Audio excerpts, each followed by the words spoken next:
Hi, today in Bible 5, do you want to hear about 8 ways to be blessed by God? Today we're going to cover Matthew chapter 5. And in Matthew chapter 5, Jesus goes over 8 ways to be blessed. These 8 ways are called the Beatitudes or the blessings. I call them the Beatitudes. Get it? I see these as Jesus' guidance on attitudes to have to be a Christian. I'm going to implement a new structure to our message called SOAP, SOAP, which stands for Scripture, Observation, Application, and Prayer. This method was taught to me by a great pastor, Wayne Cadero. So with that, let's begin with the Scripture. In Matthew chapter 5, verse 1, it goes, "Now when Jesus saw the crowds, he went up on the mountain, and after he sat down, his disciples came to him. And he opened his mouth and began to teach them, saying, Blessed are the poor in spirit, for theirs is the kingdom of heaven." So let's go over the first verse. Now when Jesus sat down, he saw the crowds.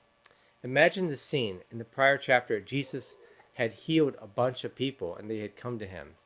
Now he sees the crowds and he goes up on a mountain, sits down, and he begins to teach them. This sermon is called the Sermon on the Mount. In verse 2, he begins to teach. Now, Jesus is God in human form. So I think it's very important for us to listen to what wisdom Jesus has to offer us to be blessed by God. In verse 3, he talks about, Blessed are the poor in spirit, for theirs is the kingdom of heaven. What does blessed mean? Blessed in Greek is the word makarios, which means joy or happy. It indicates not just a moment of happiness or joy, but more of a persistent state of joy and being happy. So what does it mean to be poor in spirit? Typically we use the word poor today to reflect poor in money. Here Jesus is saying poor in spirit. The verse doesn't refer to money, but to spiritual assets. Jesus shares that blessed are the people who recognize that they don't have many spiritual assets. People who realize that they are poor in spiritual assets will seek how to become richer in spiritual assets.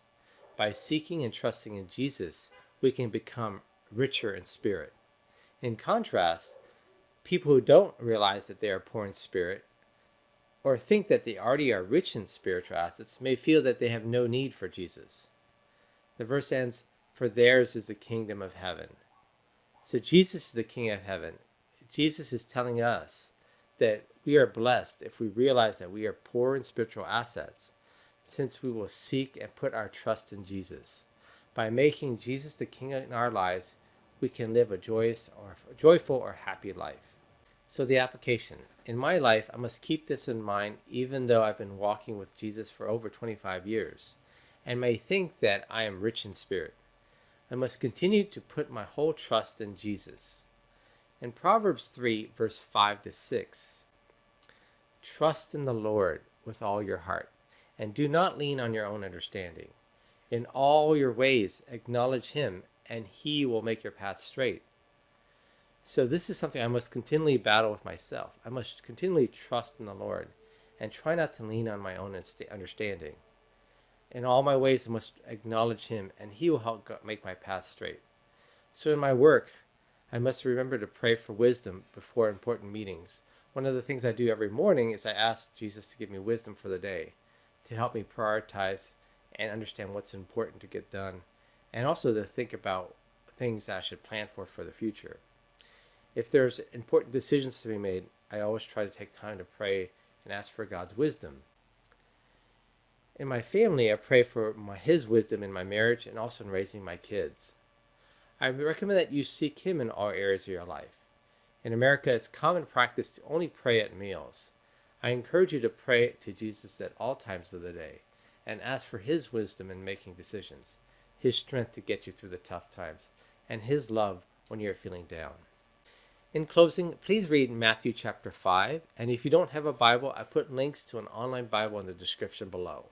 I also put links to an additional message which goes into much more detail on this topic. With that, let's close in prayer.